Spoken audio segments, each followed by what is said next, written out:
politics, etc., we also see people start to push back against those. Now, those individuals had a predominant to be more middle-class Americans. It makes sense if you think about it. The poor, they don't have time to try to create social change. Yeah, that social change is largely going to benefit them, but they're too busy working all the time to actually go out and actively try to seek social change, right? The wealthy, they have no reason to create social change. They benefit from the way that the system is. Does that make sense? And they're the ones who are going to arguably be paying for the vast majority of that social change. So why would they push for any kind of a change? They're not going to. The middle class, on the other hand, this is a group of individuals that, one, don't benefit from the wealth, but also can see the poverty more. Not only do they live in areas where they might be more exposed to poverty on a regular basis, but they're usually only about one generation out from poverty. Does that make sense? So their parents were probably some of these very low working poor individuals. They also may have started out as somebody who was more in that working poor, who have been able to move out of it through different opportunities that they maybe have had. Does that make sense? There's also another large group that make up these muckrakers, and they are the Quakers. Yay. Why does that make sense? Yeah, because Quakers like equality, right? We've talked about this from the very beginning, that the Quakers were the individuals that largely saw greater equality for men and women, and the Quakers of Pennsylvania are the ones who will lead to the gradual abolition of slavery and be one of the first states to get rid of slavery in the United States because of the influence of the Quakers.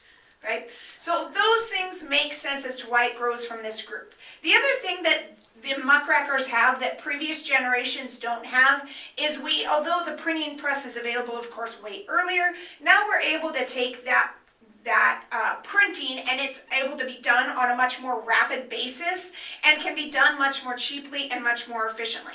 In addition to that, because of the use of photography and because of that new technology, we can take actual photos of what is going on and use those to really shed light. So yes, is there some artist interpretation in a photograph? Yeah, because you stage how you want it to look, or you look for a certain thing when you're taking that photograph. So there still can be some bias within photography, but the bias is much less in photography than it is in like a woodcut or something like that. Does that make sense? The same thing exists in today's technology with like somebody popping out their phone and taking a video of something that's happening, a fight or whatever. There's going to be a bias because of the perspective in which you're looking at it from. Does that make sense? Okay. But at the same time, is there less in that than there is in maybe a photograph? Probably, especially if you're doing something live. Does that make sense? Okay. So things will change over time. What we see them begin to utilize is this print magazine, the photographs, to really shed light on how things actually are for the urban poor. And we're not looking at the poor in general, but we're looking at it from the aspect of the urban poor. The earliest of all the muckrakers, and they actually get this term from Theodore Roosevelt, okay? And he calls them muckrakers because he says these were the people in our society that were willing to go through and literally rake out the muck. And here's where that term comes from. If you know anything about like livestock or horses, right, inside their stall, like you have to rake out all the crap that's in the stall. Does that make sense? And you have to clean it out on a regular basis, that muck. Does that make sense? So basically, these were people who were willing to go through the crap to expose what was really there to the rest of society. Does that make sense? Okay. And so the earliest one that we would characterize as a muckraker is Henry Dearest Lloyd. He writes in 1881, publishing in the Atlantic Weekly, or the Atlantic Monthly, and basically he talks about wealth against the commonwealth, okay? Specifically, he is talking about the oil monopoly that is being created by Rockefeller, and argues that this oil monopoly is so detrimental to our entire society that it should be broken up. Okay? Now, the reality is, does it get broken up at that point in time? No. In fact, it doesn't actually get broken up until Taft is president. But we see from here then and from his that will continue to develop. McClure's magazine is basically entirely developed to expose what is going on in actual society. Okay, to be this expose magazine. It's developed in 1893 by an Irishman, Samuel McClure, and he specifically seeks out individuals who not only were writing articles, but were also having these images. He seeks out artists to portray this. Here we have a very keen imagery of... Percy Simmons. Yeah, okay, and what's the idea there? It's like, don't look at it or else you turn us down. Yeah, so in other words, don't look at the poverty, and if you don't look at the poverty, it doesn't really exist. You'll be okay. Does that make sense? But he's making the comment that you should not just, maybe not look at the poverty, but you should help it and cut off its head. Does that make sense? Get rid of poverty. Okay, is the comment that he's making in this, okay? So we see things like Lincoln Stevens, Tweed in Days in St. Louis, so trying to expose Boss Tweed, Ida Tarbell, who talks about the history of Standard Oil Company, specifically looking at how her father was treated poorly by Standard Oil, and because her father's company is basically taken over by John D. Rockefeller and his company, and that she talks about the detrimental, or the devastation that it causes to like small business because of these large industrial empires. There's no way for people to compete, okay? We see others other than McClure's. Collier's and Cosmopolitan are also both designed as muckraker magazines. It's interesting because this is the same Cosmo that's like still exists today, that's like a magazine for like tweens maybe. I don't even know if it's really for like women, like I don't know. For women. Yeah, I've seen it on Snapchat. Definitely not. Well, there's some things in there that maybe aren't necessarily for tweens, but I don't know as many adult women are like, hey, let me go grab my like it's for 20-year-olds. Cosmo, It's like 20, yeah. 20-year-olds. So like maybe older teens maybe would be the better way to put it. But it's definitely people my age aren't like, ooh, let me go get my Cosmo and flip through. People your age buy it at the grocery store, so Yeah, I've definitely seen people your age purchasing that. 20 to 30, I think, is their target market. Yeah. To 30? Yeah. Yeah, well, I'm older than 30. Thanks. Thanks for thinking I'm younger than I am, though. I appreciate It's it. for liberal millennials. It's their target Liberal millennials is their target audience. Liberal millennials who enjoy like reading like 50 Shades of Grey and things like that, I guess. But because that's generally what the 90% of their articles are about, is something that. Anyways. Above and Beyond magazines, there are also a lot of books that come out. We see Shame of the Cities, How the Other Half Lives by Jacob Riis, The Financier and the Titan, and The Jungle. Okay? Most of the muckraking ends in 1910. It doesn't mean that the progressive movement stops, it's just the exposing of this information stops in 1910. Does that make sense? For the most part. There are still those that go out there to seek and publish what is actually going on. But we see it kind of scale back in 1910. Does that make sense? It will come back again and be revitalized, especially in the 1960s and 1970s in the United States. Okay? If we were to look at, for example, we can look at works like, of course now it's going to escape my brain. Oh, poop. It'll come to me later when I'm not trying to actually think of it, but you had a question. When did it like start? What year would you say? We would argue that it starts in 1881, okay? And that he's kind of classified, Lloyd is classified as the first of the muckrakers. Does that make sense? Now you could make the argument that it actually starts earlier. You could make the argument that when the pre-revolution, when the Sons of Liberty and others were printing information about what the British were doing to the colonists, they were trying to expose the evils in society. Does that make sense? Okay. Rachel Carlson's Silent Spring, that's what it was. See, I knew once I stopped thinking about it, I would think about it and know what I was talking about. Okay.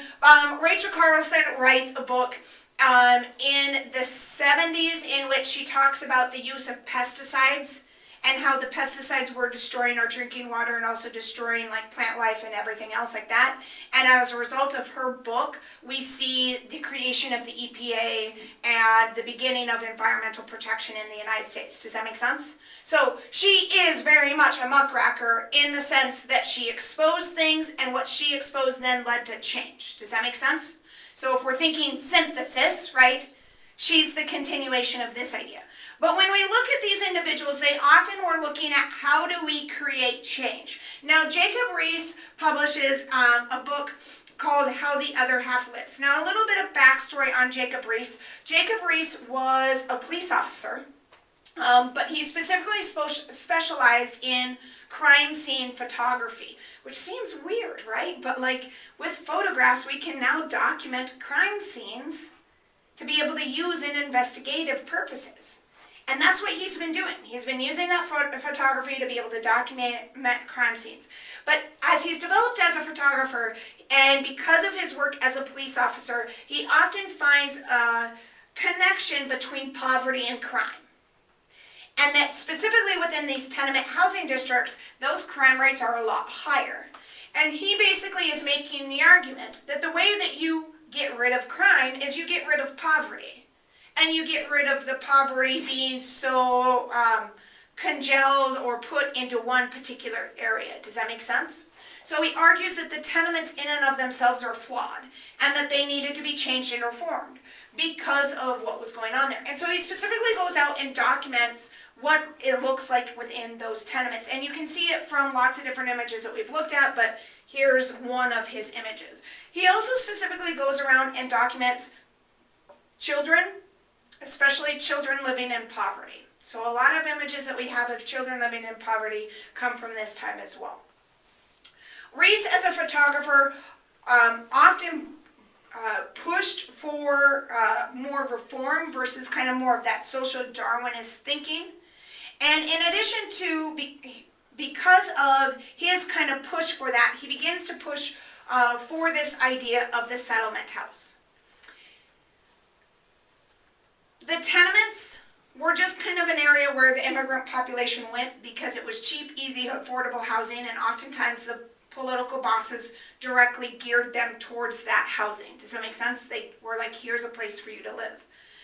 But this idea of how do we take those immigrant populations coming in, how do we Americanize them? How do we make them so that they are ready to live in our society? How do we make sure that they are successful and then don't just become a part of our problem and poor problem in the United States, right? They were poor and a problem in maybe the country they were from. How do we prevent them from just bringing that over here as well?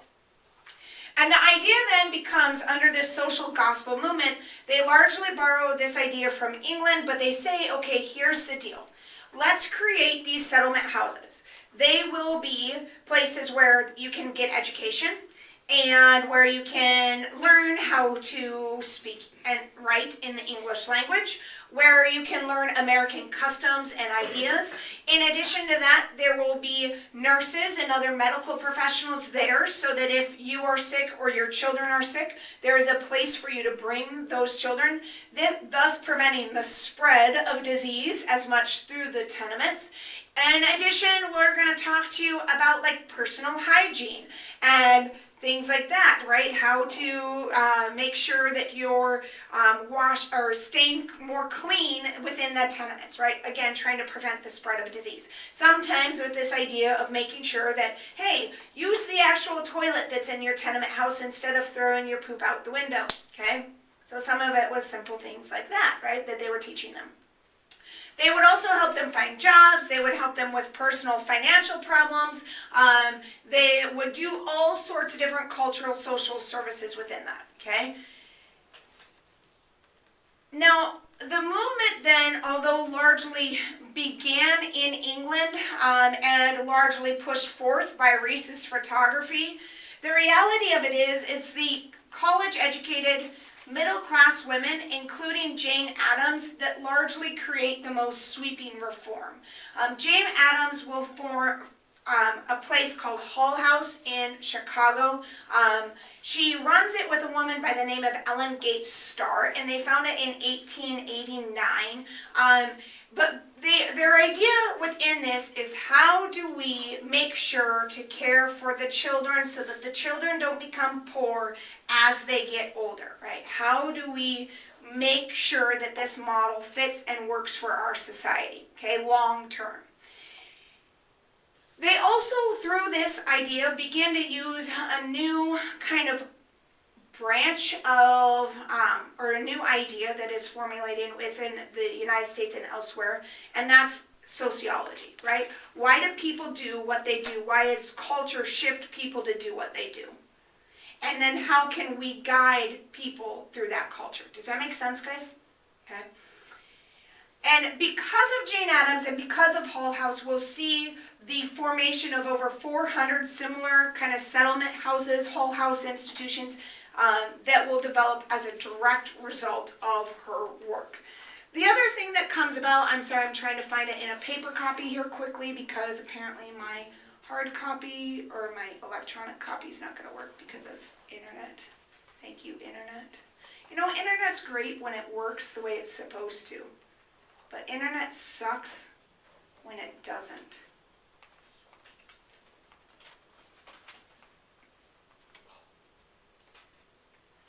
Of course not. I'll have to see if I can get internet to work. The other thing that really kind of revolutionizes and changes the way we look at things is a work by a muckraker called The Jungle. Okay? Now, has anybody ever read The Jungle at all? Where did you read The Jungle? Just on your own for fun?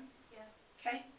Oh, no, I was gonna tell you, you can connect your phone through your computer to my hotspot on my phone if you want. Ah, if it doesn't work, I will totally take you up on that offer. I'm hoping that it just is better now.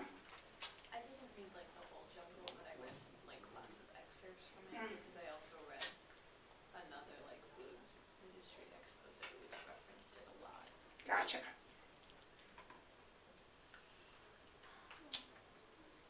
Well, Google Drive still isn't working, but Yeah. we'll see if this is got a... I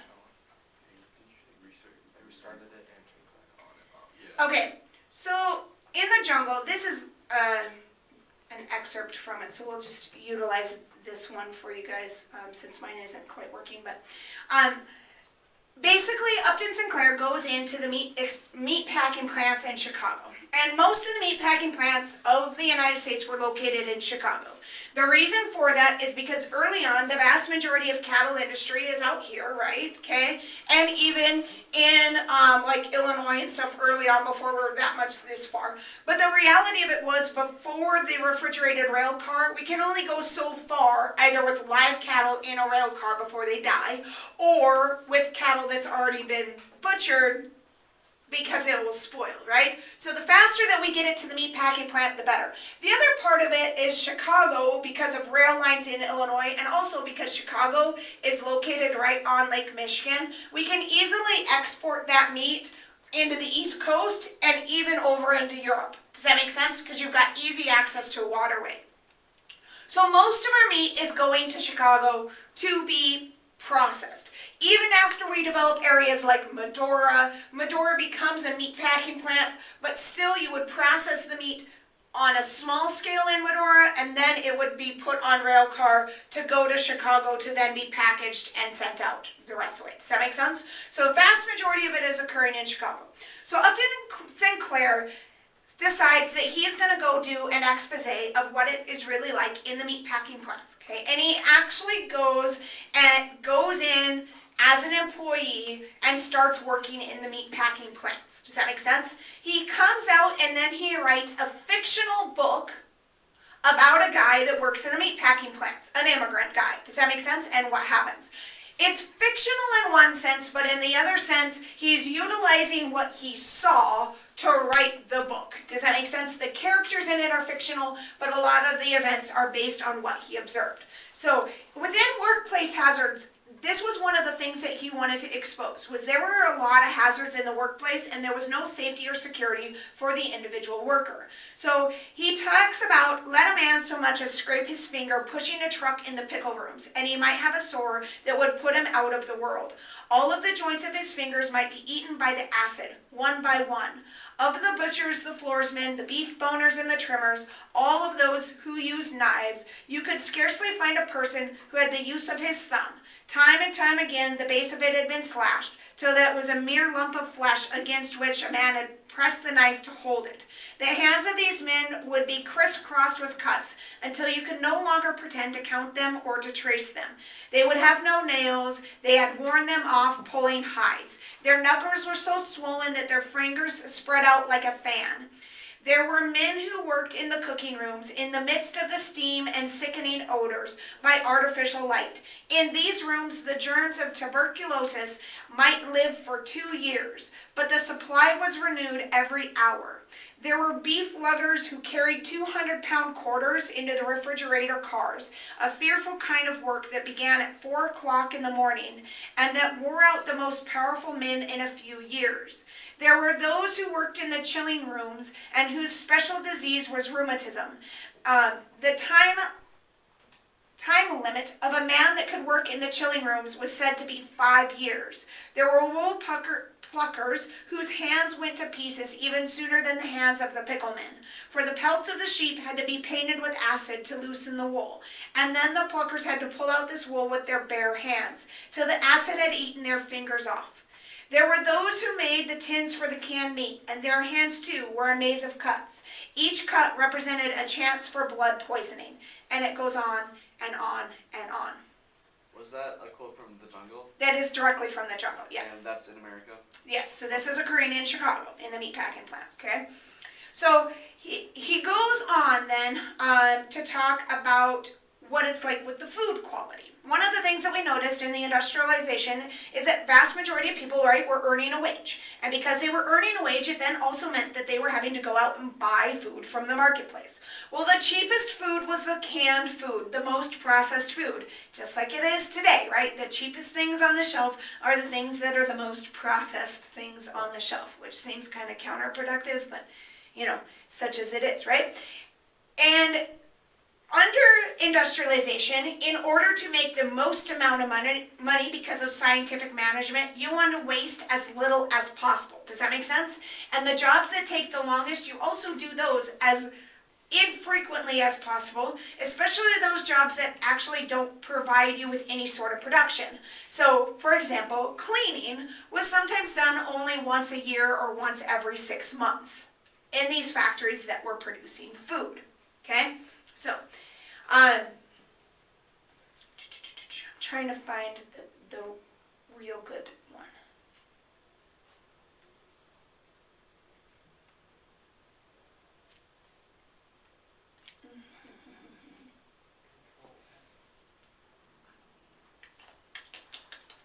Yeah, but okay, here it is, okay? All right, so this is talking about the usage of chemicals with these meats, okay? Cut up by 2,000 revolutions a minute, flyers, and mixed with a half-ton of other meat. No odor that ever was in a ham could make any difference. There was never the least attention paid to what was cut up for the sausage. There would come all the way back from Europe the old sausage that had been rejected, that was moldy and white. It would be dosed with borax and glycerin and dumped into the hoppers and made over again for human consumption. There would be meat that had tumbled out on the floor in the dirt and the sawdust, where the workers had tramped, spit, uncounted billions of consumption germs, and there would be meat that was stored in great piles in rooms, and the water from the leaky roofs would drip over it, and thousands of rats would race on about it. It was too dark in these storage places to see well, but a man could run his hand over these piles of meat and sweep off handfuls of the dried dung of rats. These rats were nuisances, and the packers would put poisoned bread out for them. They would die, and then the rats, bread, and the meat would all go into hoppers together. This is no fairy story, no joke. The meat would be shoveled into carts. The man who did the shoveling would not trouble to lift out a rat even when he saw one. There were things that went into the sausage in comparison with which the poisoned rat was a tidbit. There was no place for the men to wash their hands before they ate their dinner, so they made practice of washing them in the water that was to be ladled into the sausage. There were the butt ends of smoked meat, the scraps of corned beef, and all the odds and ends of waste of the plants. They would be dumped into old barrels in the cellar and left there. Under the system of rigid economy, which the packers enforced, there were some jobs that had only paid to do once in a long time. Among these was cleaning out the old waste barrels. Every spring they did it. And in the barrels would be dirt and rust and old nails and stale water, and cartload after cartload of it would be taken up and dumped into the hoppers with fresh meat and sent out to the public's breakfast. Some of it they would make into smoked sausage, but as the smoking took time and therefore was expensive, they would call upon the chemistry department to preserve it with borax, and then they would color it with gelatin to make it brown. All of their sausage came out of the same bowl, but when it came to wrap it, they would stamp some of it special, and for this they would charge 2 cents more a pound. Okay? So by no means were the factories a very clean place for food to be produced in. Does that make sense?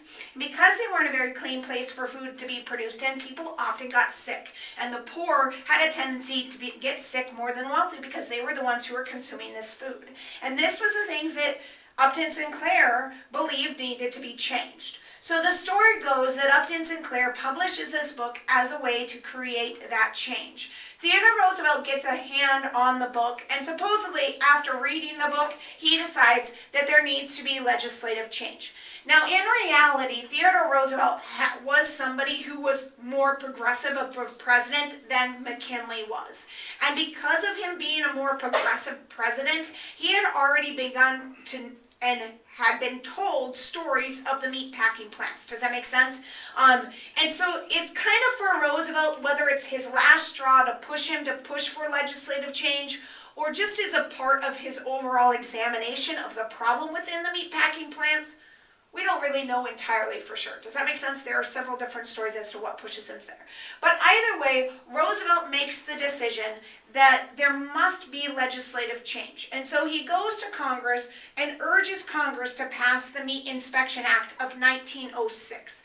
Basically, the Meat Inspection Act of 1906 then made it so that in any place where meat is processed whatsoever at all, even if it's just a butcher shop, that meat must be inspected by the federal government. It creates the FDA, okay? The Federal Department of Agriculture. And so the FDA goes around and they literally look at the meat and decide, okay, is this grade A meat or grade like C meat or whatever? Does that make sense? And they stamp the meat. It's literally stamped, okay? And they inspect it, and it's stamped, right?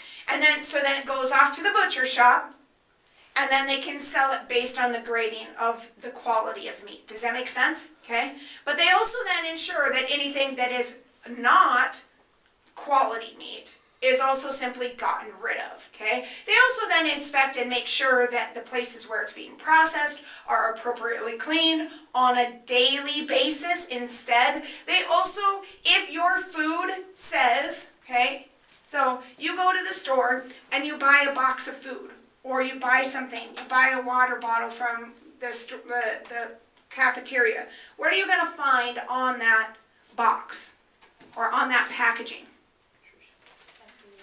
You're going to have information on the back of it, right? And part of that information, the nutritional information wasn't there yet. That doesn't come about until later. Does that make sense? But what you would find on that label, on the back, is you're going to find an ingredients list. Does that make sense? And what's on that ingredients list has to actually be in the food. I'm not covering it up because I care what you think it is. I just don't want you to think the nutritional information was there because it wasn't yet, okay? Yeah. Is there a thing where they don't have to put a certain amount of ingredients on there though? Yes, but it's like a very, very small percentage. Does that make sense? And if you look at it, the thing that's first in whatever ingredients you're looking at, that's the thing that is the most in it. So if you buy like juice and the first thing that's listed is like water, you're not really buying juice, you're buying water that has some juice in it. Does that make sense? Okay? So the first thing on the list is the thing that has the most amount in there. Now, today we do still allow a certain percentage of contaminants. Does that make sense? Which is a very, very small percentage. So anything that you buy processed in the store has a certain percentage, for example, of like rat poop or mouse poop that's allowed within the food. Okay? But it is such a tiny, tiny percentage that it would never affect you. But it's absolutely impossible to keep it out of food that's processed in a factory. Does that make sense? The only way that you can prevent not eating any of that stuff is by literally processing all of your own food, okay? Because in a factory setting, we get mice in our school building, right? Really? Yeah. And we're not producing food except for in one location of the school. Does that make sense? So how are you going to keep mice out of every other? When we first opened up as a school, our very first year, we used to get frogs in the building all the time too. Okay? Not so many frogs anymore because a lot of this space out here has been drained for houses that have gone in, and they've put in drainage lines and stuff. So the ground is not nearly so wet. But when it was cornfields, it was really wet, and in this summertime you would get frogs, and in the springtime you'd get frogs. We used to have them in the pool all the time. It was very That'd be cool. Yeah, kind of, not really though, because they get into the filter system, and then that's really gross. And then not so much. But all of this winds up being cleaned up as a direct result of his expose. Does that make sense? Americans' health improves as a result of it. The other thing that it leads to is it leads to the creation of the Pure Food and Drug Act. These two things are combined with each other. Does that make sense? The Pure Food and Drug Act, okay, basically says, look, we're going to inspect your meat, and then like I said, right, there's going to be an ingredients list of what your food actually is. But it's not just about food. In the past medicines, I could literally say, here, drink this. It's medicine, and it will make you better. Please don't actually drink it, okay? But literally I could, right? Okay? This has curative powers to it, and it will make you better. Here, have some cough drops. Yes, they have cocaine and heroin in them, but you don't need to know that. Have a cough drop, use this cough drop. It will make you better, okay? And there was no regulation of any of that, of medicine, of anything. Does that make sense? So I could go around, claim that I'm a doctor, claim that I know what I'm talking about, give you something that's supposed to be a cure-all for you, and in reality, instead of it curing you, it makes you deathly ill, right? It would probably not make your stomach feel very well if you drank this. Just More product, which means you're ultimately winning. yeah, I mean, as a business owner, I totally win, because you're like, oh, I'm still sick. Here, try this, right? And to be perfectly honest, I mean, the cough drops worked, but, they also had adverse effects to them, because it's really probably not a good idea to, have cocaine drops for your children. But anyways, none of the medicines were regulated, nothing was tested for its efficacy, nothing. Does that make sense? So I could create a drug that I said was a cure-all, and it didn't necessarily have to have any actual medicinal properties to it. And the people that generally bought those things had a tendency to be the poorer people, because the wealthy people could hire a private doctor to come into their home, whereas the poor, they had to try to work as much as they could, so they just tried whatever it was that they could to keep working. Does that make sense? And whatever was cheapest. And so it allows for us to now not only test the efficacy of medicine, but also requires labeling on our products. Does that make sense? Yes, no, somewhat so. Okay. And I know some people today are like, oh, the FDA, it takes us forever to get a drug passed through the FDA, da-da-da-da-da. And you're right, it does. But the reason why we have that is because before we didn't have it, medicines that went through were not actual medicines sometimes. Okay, if you've ever heard of snake oil, or people that went around traveling in carts selling people medicine, that's pre this time. Does that make sense? Okay. All right. But this is the beginning of that progressive movement, and that sweep for change comes from those muckrakers, right? These people who wanted to create change. They had a tendency to be more white, had a tendency to be middle class, native born, college educated. A lot of times they were women or teachers or preachers, which really makes sense when you think about the role of those people in our society too, right? And they were seeking to create reform, to create change, okay? All right, let's see, we're done in a minute. Okay, so we're good there. Wait, when you say they go together, do you mean the Pure Food and Drug Act, or? Pure Food and Drug Act and the Meat Inspection Act. Okay, they go together. They go I together. thought you meant like the Yeah, no. So it's the Pure Food and Drug Act is one, and the Meat Inspection Act is another. They're both passed in 1906, and both basically passed as a result of exposés like the Jungle. Connor, you had a question? Yes, I have a